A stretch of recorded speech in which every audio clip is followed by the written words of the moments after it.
Relooking. Cet appartement a un avantage, il a été réhabilité entièrement par une entreprise et c'est une page blanche et neuve sur laquelle on peut faire ce que l'on veut. Mais il a aussi une contrainte, un espace sous les toits et tout en longueur, pas facile à aménager. Bonjour. Bonjour. La solution, elle est toute simple, elle s'appelle Jean-David Benamou. La problématique de cet appartement, c'est que c'est un appartement qui comporte environ 30% sous comble, en dessous de la loi Carrez, donc en dessous d'1,80 m. C'est une configuration en L d'un immeuble haussmannien 1880, donc des chambres de bonne qui ont été évidemment rassemblées. C'est vraiment des besoins de rangement, éventuellement un espace bureau dans cet espace qui pourrait vous aider. Donc tout cet espace de couloir qui est un petit peu mal fichu se transformerait en réalité en quelque chose de très fonctionnel, mais à la fois avec une réelle recherche esthétique. Comme nous aimons bien cuisiner, nous souhaitons une cuisine bien équipée, accessible, aux lignes assez épurées. Avec les idées de l'un et les envies de l'autre, on devrait y arriver. Donc on imagine qu'ici, il n'y a évidemment pas de cloison sur ce côté-ci, mais pour autant avec une séparation sur la partie salle à manger peut-être. Tout à fait. C'est la cuisine, endroit préservé, mais très ouverte tout de même sur l'extérieur.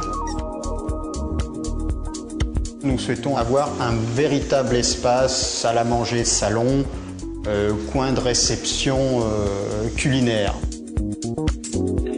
L'idéal, ça serait d'agrandir ce passage afin d'avoir une circulation beaucoup plus fluide et en même temps de ne pas confiner la table entre la partie mansardée et un mur qui tombe un peu à pic. Et ce qui pourrait être vraiment très intéressant, c'est la continuité avec l'espace salon. Donc là, il y a réellement quelque chose à faire pour délimiter, identifier un salon propre qui soit complètement ouvert sur l'espace salle à manger sans pour autant cloisonner, sans pour autant le fermer. Il y a un besoin réellement de rangement, de circulation, de garder cette lumière. À bientôt. Avec plaisir. Quelques semaines plus tard, Jean-David revient pour nous expliquer ses premières idées, comment remodeler cet espace et optimiser les parties en sous-pente. Avec ce genre de séparation, on va pouvoir créer une série de boîtes à rangement qui vont avoir des profondeurs différentes. Ici, il va aussi y avoir un espace pour 2 bureaux. Côté pièces à vivre, les travaux sont un peu plus avancés. Donc là, on se retrouve aussi dans la partie de la future cuisine. On a vraiment un plan de travail qui va arriver jusqu'au bout, avec au fond ici un passe-plat qui va donner sur la partie salle à manger. On cloisonne certes, on délimite des espaces, mais on n'obstrue pas. Ici, le frigo, donc avec une séparation qui est relativement ouverte sur l'ensemble de l'espace. Pour créer cette salle à manger, il a fallu qu'on ouvre tout ce mur.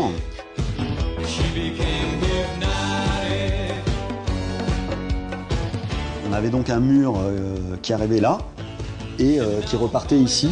Et en réalité, maintenant, on a quelque chose de bien ouvert qui va permettre d'avoir une table de salle à manger et en même temps un passage. Et l'on retrouve les fameuses boîtes qui sont désormais la signature de Jean-David. On peut remarquer ici qu'on a déjà une surélévation au niveau du sol, qu'on va retrouver tout au long des murs et qui va créer ce fameux cocon. On utilise plusieurs matériaux qui sont ce que vous voyez au sol, c'est-à-dire un béton allégé, sur lequel on va reposer une résine polyuréthane qui aura donc la même couleur que cet espace. Pour les murs, on va jouer avec des plaques de plâtre qui viennent tout simplement se visser sur un montant métallique, qui vient lui-même se visser à la surface existante.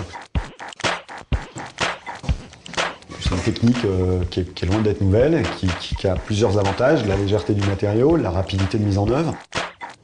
Après, on vient retravailler les joints par des enduits et des choses plus traditionnelles. On va avoir effectivement une série d'angles qui vont être arrondis, qui est plus doux et à mon avis plus approprié à un espace de salon où on aime se retrouver le soir tranquille, comme on pourrait l'être un peu dans une grotte où il y a beaucoup de lumière qui rentre.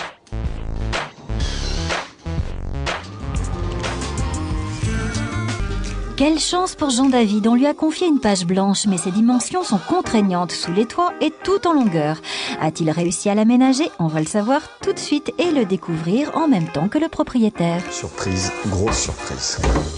Bonjour Rémi. Bonjour Jean-David. Vous allez bien? Très bien, merci. Bon bah voilà, bienvenue chez vous. Ah oui, effectivement, vous avez su... Ça change un peu, non? Oui, tirer parti des combles. L'idée, ça a été vraiment de mettre ces blocs de rangement, donc de profiter justement de la partie mansardée qui était des espaces morts. J'en ai reculé certains, avancé d'autres, et c'est un petit peu ce qui va créer le dynamisme ici dans tout ce couloir. Il y a une série de rangements effectivement qui correspond à la transition qu'il a fallu faire avec ce poteau. Et puis derrière, on retrouve effectivement les 2 bureaux dont vous aviez besoin. Les bureaux sont aussi des gros blocs en avancée. La crainte numéro 1, c'était d'avoir un espace un petit peu longiligne, rectiligne, qui nous aurait donné l'impression de rentrer dans un espèce de couloir administratif, un couloir long, sans âme, sans aucun esprit. Donc juste après, vous avez une cuisine qui, elle, est bien ouverte. Je ne souhaitais pas manger dans la cuisine, donc je suis très satisfait parce qu'il y a beaucoup d'espace sur une surface relativement réduite avec effectivement le handicap de la soupente.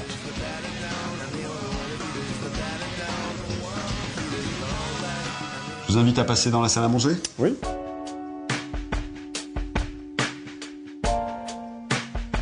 Alors là aussi, c'est une grande satisfaction.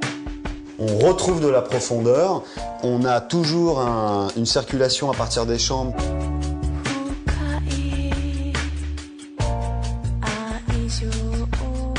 Moi, au départ, j'avais peu de réceptivité par rapport à ce rouge chine et en fin de compte, il y a une parfaite adéquation entre la couleur du parquet massif, ce rouge chine, et puis la couleur café-chocolat.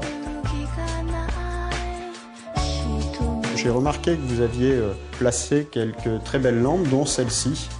Bah écoutez, il y en a 3 en fait sur le même principe. C'est un jeune créateur qui s'appelle Franck Vogel.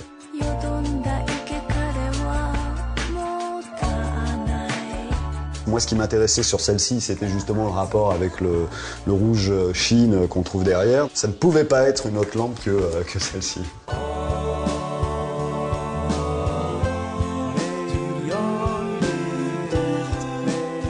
On a vraiment surélevé le sol, rabaissé le plafond, créé une épaisseur sur les côtés, toujours avec une couleur unique.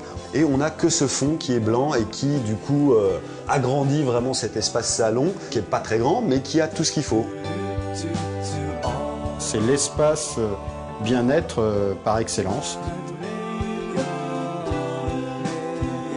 J'imagine le travail difficile de l'artisan qui a effectivement créé cet espace arrondi. L'espace a été sculpté et rendu tout simplement intéressant. Toujours dans l'esprit arrondi, moi j'ai voulu aussi mettre ces 2 tables que j'ai dessinées avec des bords qui ne sont pas carrés, blanc volontairement comme le blanc du mur du fond. Vous nous avez proposé de mettre une résine qui change des matériaux traditionnels. Et là aussi, ça donne une touche de création vraiment très intéressante. C'est ce matériau qui me permet d'avoir exactement le même raccord couleur avec ce qui se passe au niveau du mur.